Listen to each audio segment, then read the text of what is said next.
안녕하세요. 감사합니다.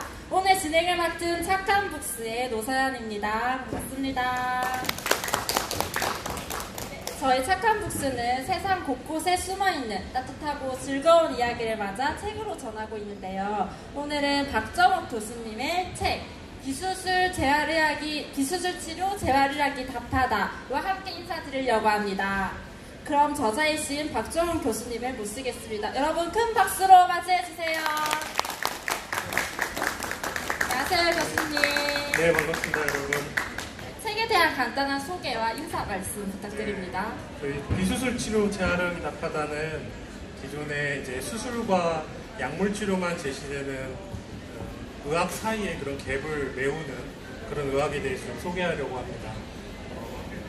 좀 새로운 이야기가 될 수 있으니까 그림 보시면서 가볍게 즐겨주시면 될 것 같습니다. 감사합니다. 네, 감사합니다. 그럼 다음으로 박정욱 교수님께서 준비하신 재활의학 무엇이 다른가 강연을 시작하겠습니다. 여러분 즐겁게 들어주세요.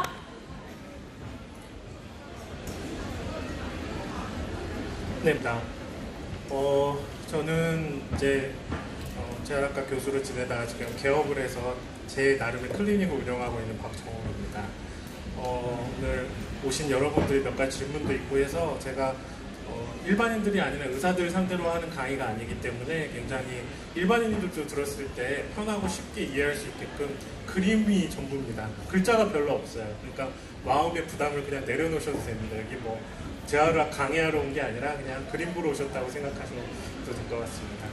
자, 시작하도록 하겠습니다. 우선 시작하기 전에 질문 하나 던져볼게요. 좀 여기 계신 분들 중에 여기 아이들 빼고 한 40대, 30대 후반에서 60대 사이의 분들을 100명을 데려다가 허리나 목 MRI, 그냥 허리로 한정하죠. 허리 MRI를 찍으면 디스크 탈출증이 몇 % 나올까요? 맞춰보십시오. 맞추는 분들한테 제가 선물 드리겠습니다. 50%, 30, 네? 60%, 네, 65%. 정답입니다. 네. 왜냐면 진짜 100명 데려다가요 MRI를 공짜로 찍어준다 그러고 찍어주잖아요. 성인 65명이 디스크 탈출증이 나옵니다. 자, 나 지금 허리 아프다. 손 한번 들어보세요. 네, 되게 많네요. 이런 분들 데려다가 MRI 찍으면요 100명 중에 70명 나옵니다. 그리고요 나 허리 거의 안 아프다. 아픈 적은 있지만 거의 안 아프다 한번 손 들어보세요. 네, 이런 분 데려다가 찍으면 100명 중에 60명 나옵니다. 그래서 65%가 정상입니다. 박수 한번 주세요. 네, 그래서 여러분들이 허리 아파가지고 가면 병원에서 제일 많이 듣는 말이 뭐죠? 이것도 질문인데 맞추면 상이 있습니다, 여러분. 허리 뭐라고요? 출간판 탈출증 비슷한데 다른 거야.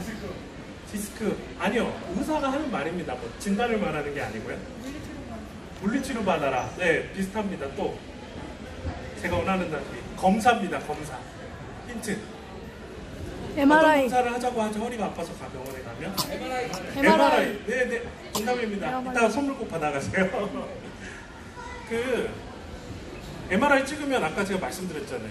정상인 사람과 비정상인 사람이 10% 차이밖에 안 난다니까요. 그래서 딱 디스크가 나오면 얼씨구나. 당신 디스크입니다. 수술하거나 치료합시다. 이렇게 되는 거예요. 근데 환자들 입장에서는 나 디스크라고 믿을 수밖에 없죠. 근데 디스크 탈출증이 확인된다 하더라도 그것이 자기 허리 통증일 확률은 굉장히 낮아요. 이해하셨죠? 네. 그래서 보면 요즘은 의학의 정설이 어떻게 돼가고 있냐면 디스크 탈출증은 하나의 정상적인 노화의 과정이다 이렇게 설명하고 있습니다. 제가 드리는 말씀이 아니라 리뷰 논문, 의미가 있는 메타 분석과 리뷰 논문을 한 대가들이 모여서 내린 결론은 디스크는 하나의 정상적인 노화의 과정으로 이해해야 된다. 누구나 있다. 그렇게 보고 있습니다. 근데 사진 찍어서 이 중간은 안 보고 탈출된 추간판만 보고 당신은 추간판 환자입니다라고 좋은 글씨를 씌워버리는 거죠. 그리고 MRI 찍어서 나온 추간판에 95%는 수술하지 않아도 좋아집니다. 실제로. 수술하는 경우는 5%에 불과하다고 교과서에 써 있습니다. 자, 그래서 그러면 꼭 MRI 말고 다른 대안은 없는가? 제가 이 책에서 강조하고 싶은 거는 대안입니다. 지금 의학에서 이렇게 하고 있는데 그럼 너는 어떻게 할래? 라고 여쭤본다면 수제 검진이 정말 중요합니다. 저희 병원에 어떤 환자분이 오셨어요. 제가 있는 도시에 안 가본 병원이 없대요. 서울까지. 근데 팔다리가 다 마르고 너무 힘이 빠져가지고 오셨어요. 뭐 MRI 뭐 근전도 검사부터 안 해본 게 없었습니다. 근데 제가 그 환자를 진찰을 하는데 뭔가 좀 이상한 거예요. 발음도 부정확하고 삼키는 것도 이상하다고 그러고 전신적으로 힘이 조금씩 빠져가네요. 그래서 옷을 벗어보라고 했습니다.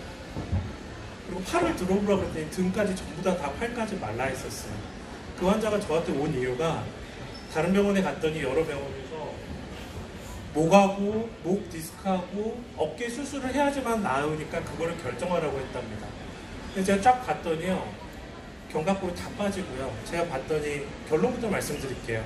루게릭병이었어요. 근이형양성, 근육병이었습니다. 근전도 검사를 해도 다 정상으로 나옵니다. 근전도 검사는 신경을 검사하는 것이기 때문이죠. 그래서 제가 물어봤어요. 옷을 벗기고 만져보고 신경 검진을 하고 그랬더니 그 환자가 자기가 병원을 15개도 넘게 갔는데 자기 몸을 만져본 의사가 처음이랍니다. 다들 MRI 수술해야겠는데요. 이렇게 진료를 한 겁니다. 네.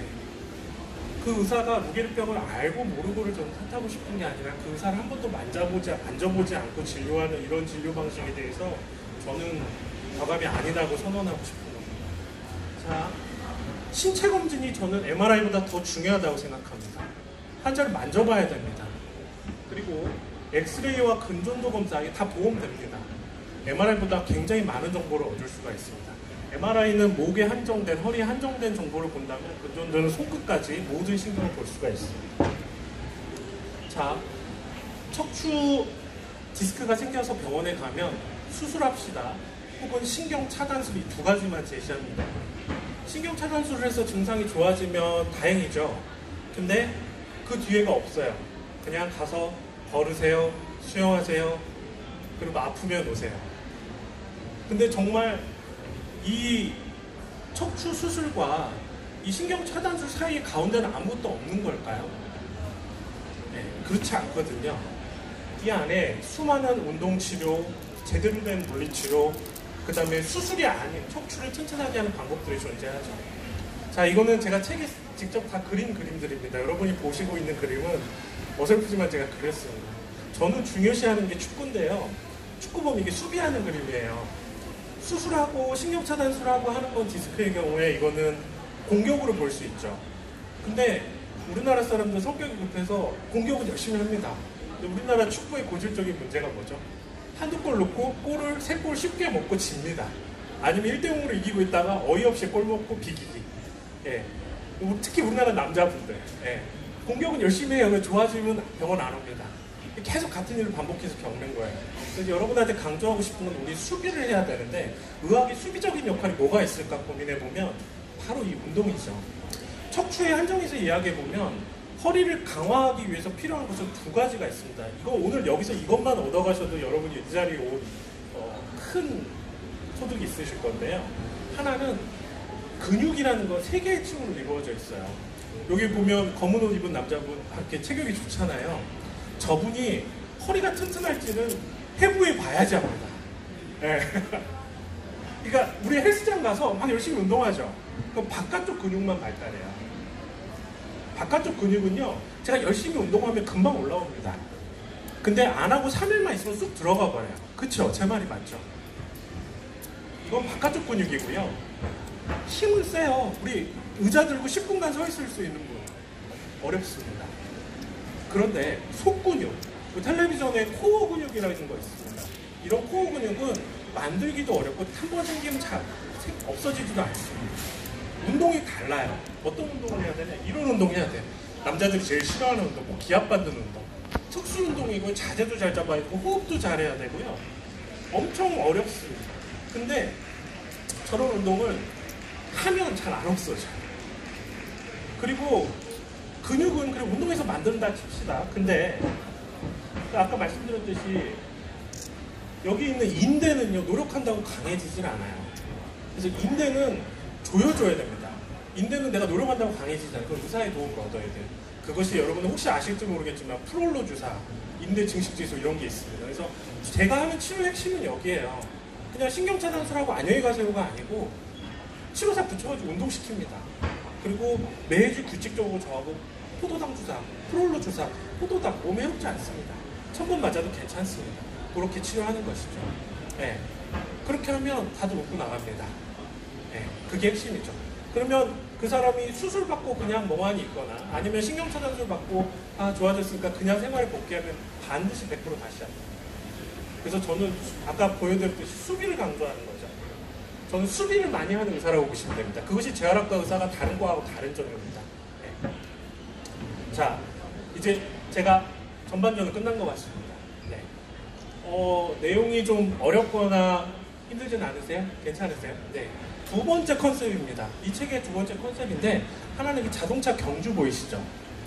1등 차하고 2등 차하고 막 격렬하게 경쟁을 합니다. 자, 이 1등 차는 우리 몸의 조직의 손상을 의미합니다. 이 2등 차는 그거를 회복하려는 쫓아가는 회복 속도예요. 이해하셨어요? 그래서 우리가 아무리 손상을 당했어도 이 회복 속도가 얘를 따라잡지 못하면 우리 병이 안 낫는 거예요. 근골격계 통증에 한정이 있을 때는. 디스크도 마찬가지고 뭐 테니스 엘보 어깨 통증. 근데 대부분의 사람들이 병원에 와서 제 어깨 아프신 분들 치료해드리면 제일 많이 하는 질문이 뭘까요? 이것도 선물 있습니다. 맞춰보시죠. 치료 받고 나서 좀 좋아졌을 때 제일 많이 하는 질문.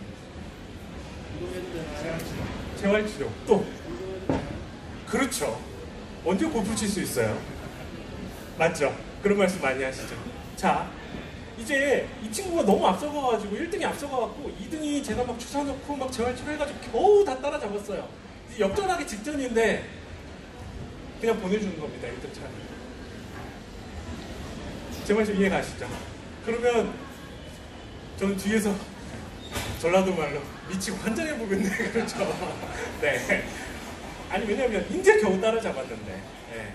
그리고요 이 차가 성능이 더 좋아요. 성장의 속도가 훨씬 빨라요. 2등 차는 거의 거북이처럼 따라잡는 겁니다. 얘는 너무 잘 도망가요. 그러면 이 함수가